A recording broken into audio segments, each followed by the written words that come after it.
पाहिजे आणि आता प्रत्येक घरात एक शिवबा. समाजातलं वातावरण आणि समाजातली परिस्थिती आपण उघड्या डोळ्यांनी जेव्हा पाहतो तेव्हा दिवसाला किमान 10 वेळा आपल्याला छत्रपती शिवाजी महाराजांचं शिवचरित्र आठवल्याशिवाय राहत नाही. आणि म्हणून ज्याला आळस आला, ज्याला आयुष्यात प्रेरणा पाहिजे, त्याने एकदा शिवचरित्र वाचायलाच पाहिजे. आणि म्हणून जीवनामध्ये आयुष्यात जर काही करायचंय तर या महाराष्ट्रात जन्माला येणाऱ्या प्रत्येक लेकराने शिवचरित्र वाचलं पाहिजे.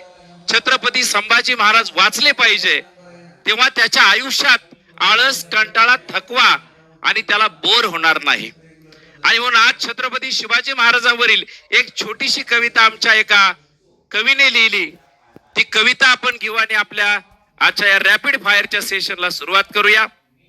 कविता अशी आहे. 350 वर्षापूर्वी जिजाऊंच्या कुशीत जन्मलेलं निरागस बाळ म्हणजे शिवबा. 350 वर्षापूर्वी जिजाऊंच्या कुशीत जन्मलेलं निरागस बाळ म्हणजे शिवबा. इंग्रज, फ्रेंच, पोर्तुगीजांचा काळ म्हणजे शिवबा. एकीकडे संयमाचा घाट म्हणजे शिवबा, सळसळत्या रक्ताची लाट म्हणजे शिवबा.